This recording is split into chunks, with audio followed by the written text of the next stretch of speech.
Hello guys, welcome to my YouTube channel. നമ്മൾ ഇന്ന് വായ ടു സിനിമയിലെ ചില മിസ്റ്റേക്കുകളും ആ സിനിമയിൽ കുറച്ച് പേർക്കുള്ള ഡൗട്ടുകളാണ് നമ്മൾ ഇന്ന് ക്ലിയർ ചെയ്യാൻ പോകുന്നത്. സോ ഈ വീഡിയോ ഒരു സ്പോയിലർ വീഡിയോ ആണ്. സോ സിനിമ കാണാത്തവർ ദയവ് ചെയ്ത് തിയേറ്ററിൽ പോയി സിനിമ കണ്ടതിന് ശേഷം ഈ വീഡിയോ കാണാൻ ശ്രമിക്കുക. സോ നമുക്ക് തുടങ്ങാം.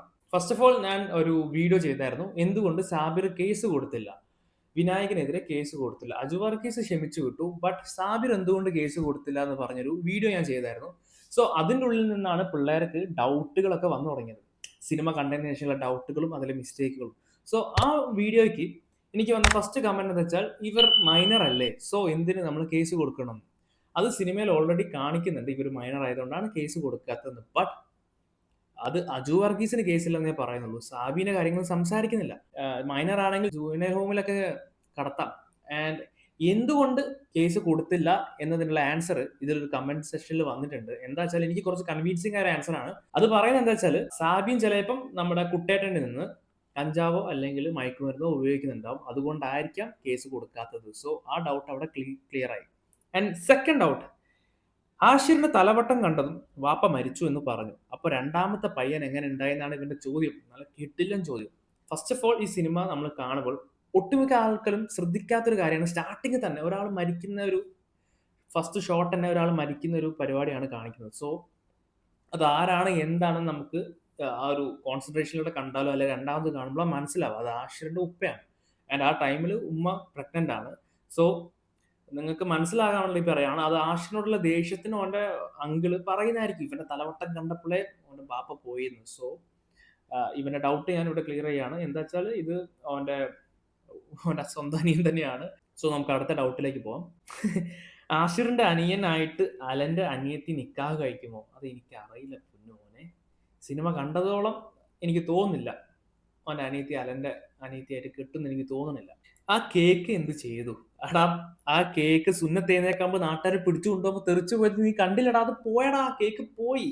എന്തെല്ലാം സംശയങ്ങളാ നോക്കണേ പിള്ളേർക്ക്. എന്നാലും പ്ലസ് ടു കഴിഞ്ഞാൽ എങ്ങനെയാണ് ടീച്ചർ ആവുക? എടാ അത് ഇതാണ്, ഇവള് കോളേജിൽ പോകുമ്പോൾ പാർട്ട് ടൈം ആയിട്ട് ട്യൂഷൻ സെന്ററിൽ ടീച്ചർ ആയതാണ്, അല്ലാണ്ട് കോളേജിലൊന്നും ടീച്ചർ അല്ല. ഓക്കെ. അടുത്തൊരു ചോദ്യം, സ്മാർട്ട് ഫോൺ ഉള്ള സമയത്ത് എന്തിന് DVD പ്ലെയർ യൂസ് ചെയ്യണമെന്ന്. അത് മണിക്കുട്ടനെ അറിയില്ലല്ലോ. മണിക്കുട്ടന്റെ കാലത്ത് ഇവർ ഫുള്ള് DVDയിലല്ലേ കളികള്. ആൻഡ് ഇവർ മണിക്കുട്ടൻ DVD കൊണ്ടുപോകുമ്പോൾ വിനായകന്റെ ഒരു എക്സ്പ്രഷൻ ഉണ്ട്. ഇതൊക്കെ എന്താണ്? ഇവന്റെ മനസ്സിൽ നാളെ ബിയർ അടിക്കേണ്ട കാര്യങ്ങളാണ്.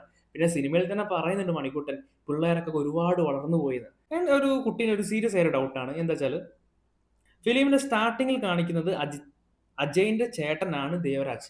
ദേവരാജിന്റെ ഫ്രണ്ടാണ് നമ്മുടെ വിനായകൻ. സോ വിനായകൻ എങ്ങനെയാണ് ഈ വിനായകൻ, സോ അജയന്റെയും ആഷിറിന്റെ ഒക്കെ സീനിയർ ആണ്. പിന്നെ ഇവരെങ്ങനെയാണ് പ്ലസ് ടു റിസൾട്ട് നോക്കുന്നത്? അജിൻ +1 ആണോ എന്നാണ് ഈ കുട്ടിയുടെ ഡൗട്ട്. ബട്ട് അത് സിനിമ കാണുമ്പോൾ രണ്ടാമത് കണ്ടപ്പോഴാണ് കുറച്ചുകൂടി ക്ലിയർ ആവുക. അല്ലെങ്കിൽ ഫസ്റ്റ് കാണുമ്പോൾ തന്നെ മനസ്സിലാവും വിനായകൻ പൊട്ടിയതാണ്. വിനായകൻ ദേവരാജനെ കൂടെ ഇരുന്ന് പൊട്ടിയിട്ട് ആഷിറിന്റെ അജിന്റെയും ലെവൽ എത്തിയതാണ്.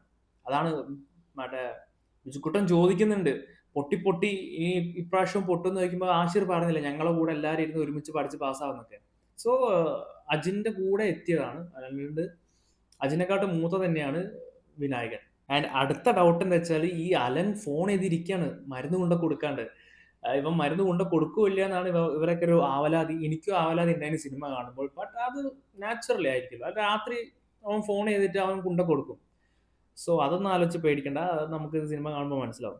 ഇനി നമുക്ക് ഈ സിനിമയിലെ മിസ്റ്റേക്കുകളെ കുറിച്ച് സംസാരിക്കാം. ഓക്കെ. ഫസ്റ്റ് മിസ്റ്റേക്ക്, അജിൻ എന്തിന് പ്രിൻസിപ്പാളിന്റെ റൂമിലേക്ക് കൊണ്ടുവന്നു? കാരണം അവന് ലൈൻ ഇല്ലല്ലോ. സിനിമ കാണുമ്പോൾ കൃത്യമായിട്ട് കാണിക്കുന്നുണ്ട്, ആഷിറും അലനും ഗേൾഫ്രണ്ട് ഉണ്ടായിട്ട് പ്രിൻസിപ്പാളിന്റെ റൂമിലേക്ക് കൊണ്ടുപോകുന്ന സമയത്ത് ജനവാതിൽ കൂടെ അജിൻ നോക്കുന്നത്, ക്ലാസ് റൂമിൽ ഇരുന്നിട്ട്.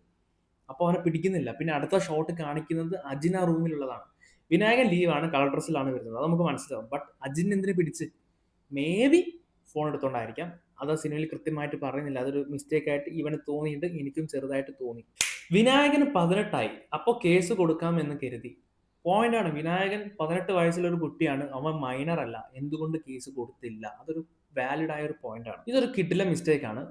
ആഷിറിന്റെ ചെറുപ്പകാലത്ത് ആഷിറിന് ഒരു 5-6 വയസ്സുണ്ടാവുമ്പോഴാണ് കുട്ടി ജനിക്കുന്നത്. അപ്പൊ ഒരു 6-7 വയസ്സിന് വ്യത്യാസം ഉണ്ടാവും. പക്ഷേങ്കിൽ ആഷിർ വലുതാകുമ്പോൾ സിനിമയിൽ കാണിക്കുന്നത് 2-3 വയസ്സിന് വ്യത്യാസം മാത്രമാണ്. സോ അതൊരു ഭയങ്കര ഒരു മിസ്റ്റേക്ക് ആണ് സിനിമയിലുള്ളത്. അതൊരു വാലിഡ് മിസ്റ്റേക്ക് ആണ് പയ്യൻ പറഞ്ഞത്. ആൻഡ് ദൃശ്യം ആൻഡ് ലൂസിഫർ റിലീസ് ടൈമിംഗ് ശരിയാണ്. ആഷിർ സംഭവം എന്താ വെച്ചാൽ, വായ 1 ദൃശ്യത്തിന്റെ റിലീസിന്റെ സമയത്താണ് ആഷിർ ഫാൻസ് അസോസിയേഷൻ ക്ലബിലൊക്കെ ഉള്ള രീതിയിൽ കാണിക്കുന്നുണ്ട്. ബട്ട് ഈ സിനിമയിൽ കാണിക്കുന്നത് ലൂസിഫറിന്റെ റിലീസിംഗ് ആണ്. സോ ഇതൊരു വാലിഡ് ആയ ഡൗട്ടാണ്. ബട്ട് ഇത് കുറെ പേര് വേറെ ഡൗട്ട് ചോദിക്കുന്നുണ്ട്. വായ 1 ആഷിറും ടീമും ഈ കോളേജിൽ പഠിക്കുന്ന പിള്ളേരായിട്ട് എങ്ങനെയാണ് കമ്പനി ആവുക? അതൊക്കെ വാലിഡ് ആയ ഡൗട്ടുകളാണ്. ബട്ട് നിങ്ങൾ ആലോചിക്കണം, ഇതൊരു ഫ്രാഞ്ചൈസ് ആണ്, സെയിം യൂണിവേഴ്സ് അല്ല. വായ 1 ഈസ് ഡിഫറെന്റ് സ്റ്റോറി, വായ 2 ഇസ് എ ഡിഫറെന്റ് സ്റ്റോറി. ഇത് വേറെ യൂണിവേഴ്സ് ആണ്, ഇതും വേറെ യൂണിവേഴ്സ് ആണ്. അങ്ങനെ ചിന്തിക്കുന്നതാണ് നല്ലത്. അല്ലെ കൺഫ്യൂഷൻ അടിച്ച് പണ്ടറടങ്ങിപ്പോവും. അങ്ങനെ ഈ വായ 1ഉം വായ 2 ഉള്ള കമ്പാരിസൺ വെച്ച് നോക്കുകയാണെങ്കിൽ ഇഷ്ടംപോലെ മിസ്റ്റേക്കുകളുണ്ട്, ഇഷ്ടംപോലെ ഡൗട്ടുകൾ വരും. സോ അതൊന്നും നോക്കണ്ട. വായ 2 ഇസ് എ ഡിഫറെന്റ് സ്റ്റോറി. പടം അടിപൊളിയാണ്, നല്ല കിടിലൻ പടമാണ്. നമ്മളെല്ലാവരും എൻജോയ് ചെയ്തൊരു പടമാണ്. അതുകൊണ്ടായിരിക്കാം നിങ്ങൾ ഇതുവരെ വീഡിയോ കണ്ടത്. സോ നിങ്ങൾക്ക് ഈ വീഡിയോ ഇഷ്ടപ്പെട്ടിട്ടുണ്ടെങ്കിൽ please do like and subscribe. നമുക്ക് അടുത്ത വീഡിയോ കാണുന്നവരെല്ലാവർക്കും ബൈ.